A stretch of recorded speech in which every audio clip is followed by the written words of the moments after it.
तीन लोग हैं, ए बी सी।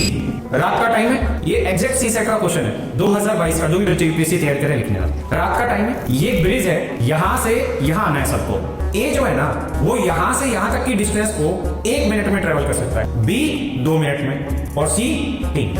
यहां पे एक टॉर्च रखिए, उस टॉर्च को लेना है और उसकी मदद से धीरे धीरे पुल को पार करना है रास्ते से, ताकि रास्ता दिखाई दे जाए। कंडीशन ये है कि एक बार में ज्यादा से ज्यादा 2 ही आदमी इस पुल को पार कर सकते हैं। अगर 2 से ज्यादा आदमी गए तो पुल ढह जाएगा। और जब 2 आदमी जाते हैं तो उन दोनों आदमियों को एक साथ चलना होगा। जैसे मान लीजिए मैं तेज भागता हूं और आप धीरे भागते हैं, तो मुझे धीरे वाले की स्पीड से ही चलना होगा, मैं तेज नहीं भागूंगा, हम दोनों को साथ ही जाना होगा। तीनों को यहां से यहां आना है, लेकिन टॉर्च यहीं पे रखनी है। जहां से हमने टॉर्च ली है, इस तरफ से टॉर्च ली है और वापसी में भी छोड़ के टॉर्च को यहीं आना है, और फिर तीनों को यहां आना है। तो मिनिमम कितना टाइम लगेगा कि टॉर्च भी वापसी रख दी जाए और तीनों के तीनों आदमी यहां से। आराम से सोचिए, आंसर दीजिए। सवाल का जवाब देता हूं, जिसका ठीक हो फिर बता दो। हमें ये करना था कि कम से कम टाइम में तीनों को वापसी लेके आना था।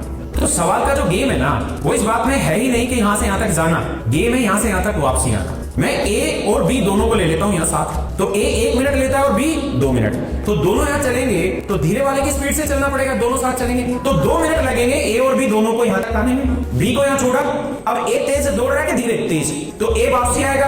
अब वापसी को अकेला तो कितनी देर में आ जाएगा यहाँ पे? 1 मिनट। 1 मिनट में तो कितना टाइम हो गया? 3। अब वो वापसी यहाँ आ गया, अब वो लेगा किसको? सी को। अब सी कितनी देर में आ पाएगा यहाँ? 3 मिनट। तो ए और सी दोनों धीरे धीरे चलते हुए 3 मिनट में आएंगे। तो कितना टाइम हो गया? 6। कितना टाइम हो गया? 6 मिनट। लेकिन अभी इनके हाथ में टॉर्च है, तो फिर 1 मिनट में ए वापसी जाएगा 7, टॉर्च रखेगा और फिर 1 ही मिनट में वापसी आएगा 8। कितना? 8। तो इसमें टाइम लगेगा 8। ये एक्चुअल क्वेश्चन है आईएएस बनने का।